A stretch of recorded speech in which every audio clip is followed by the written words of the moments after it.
Okay. Although I was interested in that already when I was like 3 years old. Wow. I remember after one concert, some kind of symphony concert, I got like the timpani mallets from the percussionist, and also my father, he took me to different places where he was working with composers and musicians. When he was working with his films, he worked for the Yle broadcasting company in Finland. So, Imari, Yeah. at the age of 3, because you were living in the music environment, you already knew what you wanted to do. Sort of, yeah. I sort of expressed that. So I was in this the music kindergarten for kids, you know. Okay. And I went there as a 3-year-old, and then I remember that if it was not possible to play bongo drums, Yeah. I would go to my mother and cry. Oh my God. So Okay. it was pretty early. I had this some sort of magnetism towards percussion and so on.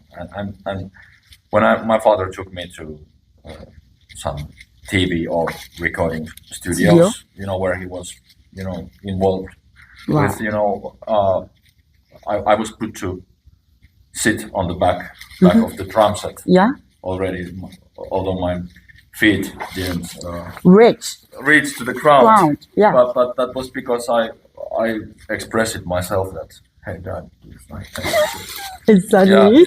Yeah.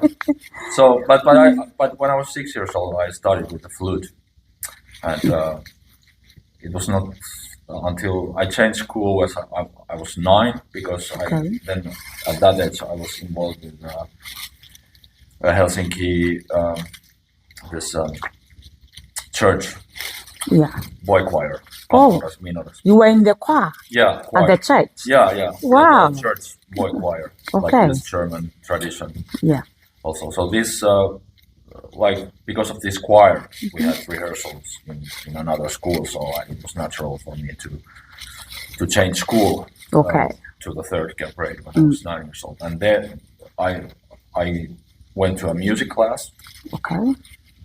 You know, at that time it was like we were talking about time, almost, actually a bit over 25 years ago. Okay. This was in 1997. So at that time there was pretty strong system, you know, Finnish schools, that there were music specification in certain classes. Exactly. Where you went to the enrollment tests and then you were accepted, you know, as a student there. So then it was possible to get involved with band instruments as well. Yes. So, and there were all those instruments were in these music, you know, classes, also in our class.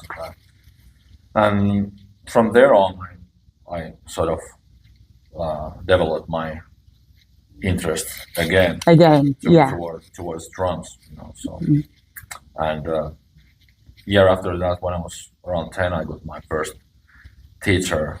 And one very important moment before that was when I went to Helsinki City Theatre to perform as a child actor in a musical. Wow. And so I got my first sort of salary from the theater at that age, and right after that, my father introduced me to legendary Finnish composer, band leader, drummer Edvard Vesala, who was later to become a very important influence on me. Wow. So he was a very important figure because he was the first one who actually told my father that you should let your son really play drums. Wow. So then I got the permission to buy my first set of drums with the money I earned from the city theater. The salary you got. Yeah. How was the feeling? It was great. It was great, and I bought the drums from my yeah, it was not an expensive drum set, but it was Okay. first drum set, and and it was my uncle's from my mother's side. Okay. His boyfriend had been playing with some punk bands, All right. so I bought You bought them from me. Yeah. So From your first salary. Yeah.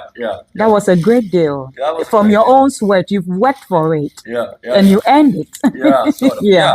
Yeah. That's great. So a few years after I got my second kid, that I couldn't have afford it. So my father, he provided to me. So that cost like 20 times more than the first one. Than the first one. But but that drum kit I still have, and actually the first radio recording I did in 2007. Okay. I was like 19 years old. I played that session with those drums. Yeah.